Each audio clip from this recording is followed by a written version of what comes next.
This channel does not promote any violent, harmful, or illegal activities. All content provided by this channel is meant for an educational purpose only. এই হচ্ছে police, সারি সারি police তারা দাঁড়িয়ে রয়েছেন যোগেশচন্দ্র চৌধুরী কলেজের চারদিকে। যখন লঙ্কার গুঁড়ো মিশিয়ে রং মিশিয়ে বালতি সমেত ছোড়া হচ্ছিল, তখন অ্যাসিস্ট্যান্ট সাব ইন্সপেক্টর পদমর্যাদার পুলিশ, সাব ইন্সপেক্টর পদমর্যাদার পুলিশ তারা সবাই হাতে হাত গুটিয়ে দাঁড়িয়ে রয়েছেন। এখনও এই পরিস্থিতি, যখন ক্যাম্পাসে এই পরিস্থিতি চলছে, বাইরে ক্রমাগত জল ছোড়া হচ্ছে, তখন তারা একবার এগিয়ে গেলেন। স্যার একবার এগিয়ে যেতে পারতেন তো, একজন মহিলা সাংবাদিককে হেনস্থা হতে হলো।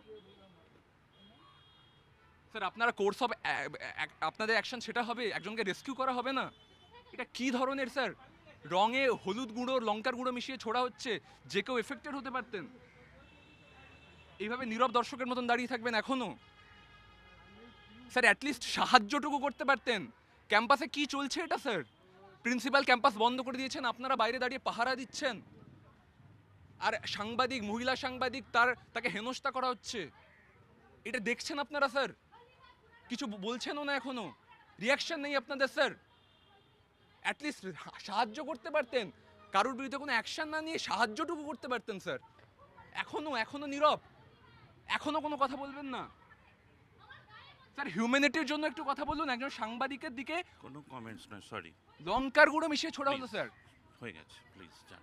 হয়ে তো গেছে স্যার, অনেক কিছু হয়ে গেছে, আপনারা দাঁড়িয়ে দাঁড়িয়ে দেখলেন। এই ছবি ধরা পড়ছে যোগেশচন্দ্র চৌধুরী কলেজের চারদিকে। আমি ছবিটা দেখাবো। এখনো ক্যাম্পাসের চারদিকে রং লেগে রয়েছে, বালতি ছোড়া হয়েছে, জলের বালতির মহিলা সাংবাদিককে লক্ষ্য করে পুলিশ নীরব দর্শকের মতন পাহারা দিল, তামাশা দেখলো বলা চলে। আমি দেখাবো এই জলের বালতি, রং মেশানো জলের বালতি ছুঁড়ে ফেলা হয়েছে বাইরের দিকে। শুধু তাই নয়, চারদিকে রং ছুঁড়ে পড়ে রয়েছে। এই দরজার ওপার থেকে ক্রমাগত জল এবং রং ছোড়া হলো। অনেকের অভিযোগ ছোড়া হয়েছে লঙ্কার গুঁড়ো মেশানো জলও।